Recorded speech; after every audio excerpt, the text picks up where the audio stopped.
Bismillahirrahmanirrahim. Assalamualaikum warahmatullahi wabarakatuh. Nah, kembali lagi bersama saya Kurnia Fatmawati dalam pembahasan fikih keuangan kontemporer. Nah, kali ini aku akan menjelaskan sedikit tentang akad murabahah terhadap pembiayaan KPR syariah. Nah, apa sih akad murabahah itu? Akad murabahah adalah kegiatan akad jual beli barang pada harga asal dengan tambahan keuntungan yang sudah disepakati antara penjual dan pembeli. Nah, akad jual beli murabahah ini menjadi salah satu kegiatan yang dibolehkan dalam Islam. Dalam akad murabahah, penjual harus memberitahu dulu kepada pembeli mengenai harga pembelian produk. Kemudian, penjual menyatakan jumlah keuntungannya pada produk tersebut. Jika harga disepakati bersama, akad murabahah pun terjadi. Nah, adapun rukun dan syarat akad murabahah adalah rukun jual beli murabahah yang pertama. Pada dasarnya, rukun dan syarat murabahah sama dengan rukun dan syarat jual beli secara umum, yaitu adanya penjual, pembeli, sigor, serta barang atau sesuatu yang diakadkan. Adapun rukun dari akad murabahah yang pertama ialah penjual atau bai. Penjual dalam jual beli murabahah adalah pihak bank.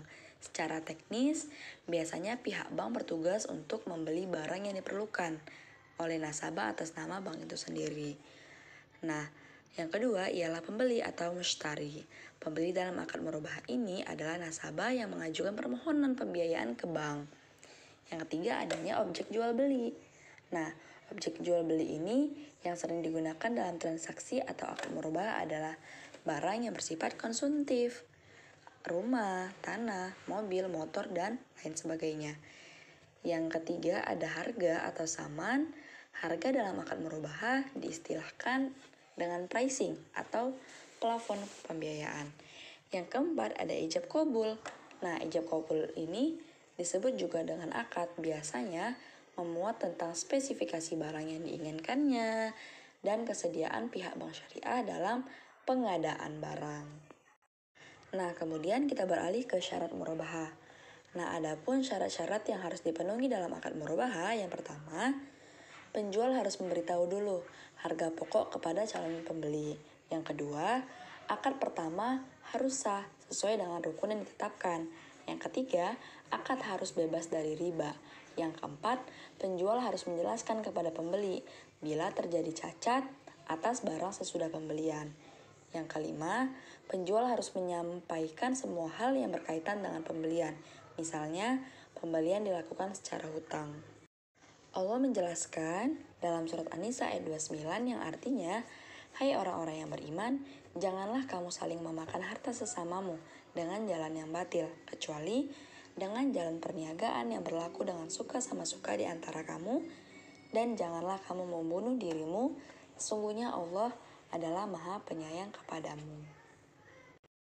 Nah, dasar hukum pembiayaan berdasarkan akad murabahah antara lain dan dari pasal 19 ayat 1 huruf D dan ayat 2 huruf D serta pasal 21 huruf B angka 2 Undang-Undang Perbankan Syariah, Fatwa DSN nomor 04 DSN MUI _4 _2000 tentang murabahah dan nomor 10 DSN MUI _2000 tentang uang muka dalam murabahah.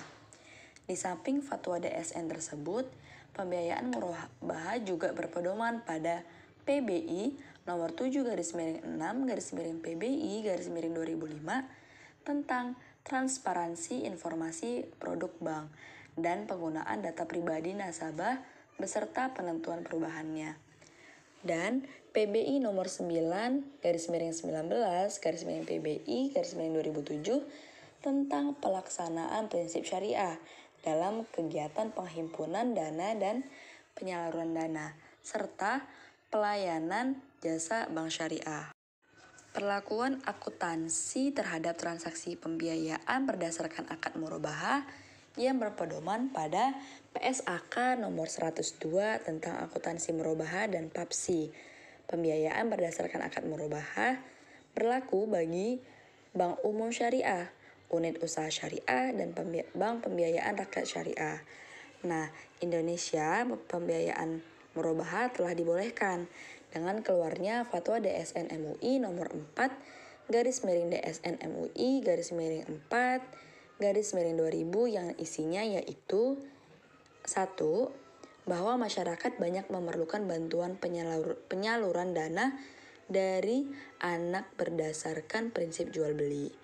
Yang kedua, bahwa bank dalam rangka membantu masyarakat guna melangsungkan dan meningkatkan kesejahteraan dan berbagai kegiatan bank syariah perlu memiliki fasilitas murabahah bagi yang memerlukannya, yaitu menjual suatu barang dengan menegaskan bahwa belinya kepada pembeli dan pembeli membayarnya dengan harga yang lebih sebagai laba. Yang ketiga, bahwa oleh karena itu DSN memandang perlu menetapkan fatwa tentang murabahah untuk dijadikan pedoman oleh bank syariah. Nah, akad murabahah ini dilakukan setelah dilakukannya akad wakalah antara bank dan nasabah. Kemudian barang tersebut ditransaksikan kembali kepada bank dan nasabah dengan prinsip jual beli murabahah dengan sistem pembayaran tunda. Nah, pihak-pihak yang mengikuti proses akad ini adalah pihak bank, pihak nasabah, pihak pemilik rumah atau supplier, pihak notaris. Nah, proses akad diawali dengan penjelasan tentang isi klausul kontrak dengan pihak bank dengan nasabah. Penjelasan notaris terhadap akta kepemilikan kendaraan dan yang menyertainya. Dan diakhiri dengan penandatanganan akad antara pihak bank dengan pihak nasabah yang disaksikan oleh notaris. Nah, setelah selesai penandatanganan, maka rumah diserahkan oleh bank kepada nasabah agar dapat digunakan. Walaupun rumah tersebut sudah diserahkan kepada nasabah oleh bank, namun penguasaan terhadap rumah tersebut tetap berada dalam penguasaan bank selama kewajiban nasabah kepada bank belum selesai. Maka surat-surat kepemilikan rumah berada dalam penguasaan bank dan sekaligus menjadi jaminan atau agunan pembiayaan. Setelah rumah sudah diterima oleh bank, maka kemudian nasabah wajib melunasi atau melakukan pembiayaan secara diangsur dengan besar nominal yang telah ditentukan dalam akad tersebut. Apabila terjadi keterlambatan, maka nasabah dikenakan denda tunggakan. Dana denda tersebut kemudian disalurkan untuk baitul mal, dana sos. Nah, sekian pembahasan murabahah dalam pembiayaan KPR Syariah. Semoga dapat diambil pelajarannya. Assalamualaikum warahmatullahi wabarakatuh.